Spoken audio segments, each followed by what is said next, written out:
IPL 2026కు సంబంధించి mini action పూర్తయ్యాక Chennai super kings team గనక చూసుకుంటే మొదటగా బ్యాట్స్మెన్లు గనక చూసుకుంటే Ruturaj Gaikwad, D Brevis, Sarfaraz Khan, Ayush Mhatre. Allrounders కనుక చూసుకుంటే Prashant Veer, Shivam Dube, Akhil Hussain, Matthew Short, Jamie Overton, Zak Foulkes, Aman Khan, Ramakrishna Ghosh.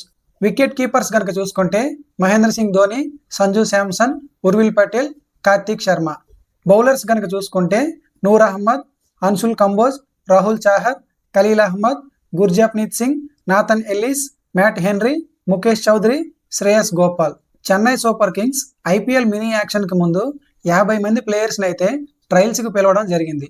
ఈ 50 మంది ప్లేయర్స్ని కూడా మహేంద్ర సింగ్ ధోని, స్టీఫెన్ ఫ్లెమింగ్ ఆధ్వర్యంలో ట్రయల్స్ నిర్వహించిన తర్వాత వాళ్ళు ఎవరినైతే తీసుకోవాలనుకున్నారో ఆ ఇద్దరు యంగ్ ప్లేయర్స్ని కూడా 28.4 crores పెట్టి చెన్నై సూపర్ కింగ్స్ కొనుగోలు చేసింది. వాళ్ళల్లో ఒకరు ఆల్రౌండర్ ప్రశాంత్ వీర్, రవీంద్ర జడేజాకు రీప్లేస్మెంట్గా తీసుకున్నారు. ఇంకొకరు Karthik Sharma, wicket keeper batsmen. ఇద్దరు కూడా టాలెంటెడ్ యంగ్ ప్లేయర్స్. ప్రశాంత్ వీర్కి అతనికి ఉన్న 6 hitting ఎబిలిటీకి జూనియర్ మిల్లర్ అనే నిక్ నేమ్ కూడా ఉంది. ప్రశాంత్ వీర్ యూపీ T20 లీగ్లో బాగా పెర్ఫార్మెన్స్ చేయడం వల్ల అందరి దృష్టిని ఆకర్షించాడు. అందుకే ప్రతి ఫ్రాంచైజీ కూడా ప్రశాంత్ వీర్ని తీసుకోవడానికి పోటీ పడ్డాయి. చివరకు 14.2 కోట్లకు చెన్నై సూపర్ కింగ్స్ దక్కించుకుంది. రాజస్థాన్కు చెందిన కార్తీక్ శర్మని 6 hitting మిషన్ గా పిలుస్తారు. 11 T20ల్లో 28 సిక్స్లు కొట్టాడు. 2025-2026 రంజీ సీజన్లో మొదటి ఫేజ్లో అత్యధిక సిక్సర్లు కొట్టిన బ్యాట్స్మెన్ కూడా కార్తీక్ శర్మనే. అలాగే విజయ్ హజారే ట్రోఫీలో కూడా అత్యధిక సిక్సర్లు కొట్టిన బ్యాట్స్మెన్ గా రికార్డు సృష్టించాడు. అందుకే చెన్నై సూపర్ కింగ్స్ ఈ యంగ్ స్టార్ కోసం కూడా పోటీ పడి 14.2 కోట్లకు దక్కించుకుంది. చూడాలి మరి చెన్నై సూపర్ కింగ్స్ ఐపీఎల్ 2026లో వీళ్ళిద్దరిని ఏ విధంగా ఉపయోగించుకుంటుందో. చెన్నై సూపర్ కింగ్స్ కొనుగోలు చేసిన మొత్తం ప్లేయర్స్ లిస్ట్ నుండి 2026 ఐపీఎల్లో సిఎస్కే తరపున ఆడబోయే ప్రాబబుల్ ప్లేయింగ్ 11 కనుక చూసుకుంటే ఓపెనర్లుగా ఆయుష్ మాత్రే, రుతురాజ్ గైక్వాడ్ బరిలోకి దిగే అవకాశం ఉంది. నెంబర్ 3లో సంజు శాంసన్, నెంబర్ 4లో డి బ్రేవైస్, నెంబర్ 5లో కార్తీక్ శర్మ, నెంబర్ 6లో శివం దూబే, నెంబర్ 7లో ప్రశాంత్ వీర్, నెంబర్ 8లో మహేంద్ర సింగ్ ధోని, నెంబర్ 9లో నాథన్ ఎల్లిస్, నెంబర్ 10లో నూర్ అహ్మద్, నెంబర్ 11లో మ్యాట్ హెన్రీలో ఆడే అవకాశం ఉంది. ఇంపాక్ట్ ప్లేయర్గా ఖలీల్ అహ్మద్ని ఉపయోగించుకునే అవకాశం ఉంది. సిఎస్కే ఈ మినీ యాక్షన్లో డీసెంట్ ఓవర్సీస్ ప్లేయర్స్ని బై చేసిందనే చెప్పాలి. ఎందుకంటే నూర్ అహ్మద్ ఫెయిల్ అయితే, లేదంటే నూర్ అహ్మద్ గాయపడినా అతనికి రీప్లేస్మెంట్గా వెస్టిండీస్ ఆల్రౌండర్ అఖిల్ హుస్సేన్ని తీసుకుంది.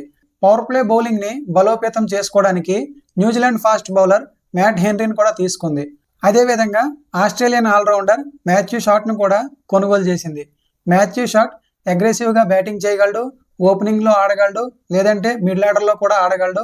అలాగే ఆఫ్ స్పిన్ బౌలింగ్ కూడా వేయగలడు. చెన్నై సూపర్ కింగ్స్ ఈ మినీ యాక్షన్లో అతి తక్కువ ధరకు అత్యద్భుతమైన ఫామ్లో ఉన్న ఒక ప్లేయర్ని అయితే కొనుగోలు చేసింది. ఆ ప్లేయర్ ఎవరంటే రీసెంట్గా జరిగిన సయ్యద్ ముస్తక్ అలీ ట్రోఫీలో ముంబై తరపున ఒకే సీజన్లో 2 ఫాస్టెస్ట్ 50లు 15 బంతుల్లో 18 బంతుల్లో 50 చేసిన ఒక బ్యాట్స్మెన్ అయితే చెన్నై సూపర్ కింగ్స్ కొనుగోలు చేసింది. ఆ ప్లేయర్ ఎవరంటే సర్ఫరాజ్ ఖాన్. సర్ఫరాజ్ ఖాన్ మొదటి రౌండ్లో అన్సోల్డ్ అయినప్పటికీ తర్వాత యాక్సలరేషన్ రౌండ్లో చెన్నై సూపర్ కింగ్స్ బేస్ ప్రైస్కి 75 లక్షలు ఇచ్చి సర్ఫరాజ్ ఖాన్ని కొనుగోలు చేసింది. చెన్నై సూపర్ కింగ్స్ సర్ఫరాజ్ ఖాన్ని ప్లేయింగ్ 11లో ఆడించకపోయినా ఎవరైనా ఇండియన్ ప్లేయర్ అనూహ్యంగా గాయపడితే ఆయుష్ మాత్రే, రుతురాజ్ గైక్వాడ్, లేదంటే సంజు శాంసన్, శివం దుబే ఎవరైనా గాయపడితే వాళ్ళని రీప్లేస్ చేసేందుకు సర్ఫరాజ్ ఖాన్ని ఉపయోగించుకునే అవకాశం ఉంది. ఫామ్లో ఉన్నాడు, అవకాశం కోసం ఎదురు చూస్తున్నాడు కాబట్టి ప్లేయింగ్ 11లో ఆడే అవకాశం వస్తే సర్ఫరాజ్ ఖాన్ మంచిగా పెర్ఫార్మెన్స్ చేసే అవకాశం ఉంది. ఓవరాల్గా చెన్నై సూపర్ కింగ్స్ టీంకి ఉన్న పాజిటివ్స్ కనుక చూసుకుంటే ఒకప్పటిలాగా 30+ ఏజ్ గ్రూప్ వాళ్ళని తీసుకోకుండా యంగ్ ప్లేయర్స్తో టీంని బిల్డ్ చేసింది. అంతేకాకుండా ఈ సంవత్సరం Chennai super Kings batting unit బలంగా కనిపిస్తుంది. చెన్నై సూపర్ కింగ్స్కు బిగ్గెస్ట్ పాజిటివ్స్ ఏంటంటే బ్యాటింగ్లో మిడిల్ ఆర్డర్లో డి బ్రేవైస్ బలంగా మారనున్నాడు. అలాగే బౌలింగ్ విషయంలో డెత్ ఓవర్స్లో ఎల్లిస్ కీలకం కానున్నాడు. వీళ్లతో పాటు చెన్నై సూపర్ కింగ్స్ ఎంతో నమ్మకం పెట్టుకొని రిటైన్ చేసుకున్న నూర్ అహ్మద్ కూడా మిడిల్ ఓవర్స్లో చెన్నై సూపర్ కింగ్స్కు కీలకంగా మారనున్నాడు. వికెట్ టేకింగ్ బౌలర్గా ఉపయోగపడనున్నాడు. చెన్నై సూపర్ కింగ్స్కు ఉన్న నెగిటివ్స్ కనుక చూసుకుంటే నాథన్ ఎల్లిస్, నూర్ అహ్మద్ తప్పితే పెద్దగా ఇంపాక్ట్ చూపించే ప్లేయర్స్ లేదంటే వికెట్ టేకింగ్ బౌలర్స్ మరెవరూ లేరు. అలాగే జడేజా లాంటి సీనియర్ ప్లేయర్ని వదిలేశాక ఫినిషర్ రోల్ని ఫుల్ఫిల్ చేసేందుకు ఏ ప్లేయర్ కూడా చెన్నై సూపర్ కింగ్స్ టీంలో కనిపించడం లేదు. ఇది చెన్నై సూపర్ కింగ్స్ టీంకు పెద్ద మైనస్గా మారే అవకాశం ఉంది. అండ్ లాస్ట్ అండ్ ఫైనల్గా చెన్నై సూపర్ కింగ్స్ ఫ్యాన్స్కు అలాగే మహేంద్ర సింగ్ ధోని ఫ్యాన్స్కు ఈ విషయం బాధ పెట్టచ్చు. కానీ ఇది దిగమింగుకోవాల్సిన చేదు నిజం. జడేజా వెళ్ళిపోయాడని బాధపడ్డారు, సంజు శాంసన్ టీంలోకి వచ్చాడని సంతోషపడ్డారు. CSK fans and Mahendra Singh Dhoni fans తెలుసుకోవాల్సింది ఏంటంటే ఎంఎస్ ధోనికి ఇదే చివరి ఐపీఎల్ సీజన్ కానుంది. అందుకే సిఎస్కే టీం ధోనికి రీప్లేస్మెంట్గా 3 వికెట్ కీపర్లని జల్లెడ పెట్టి మరీ టీంలో పెట్టుకుంది.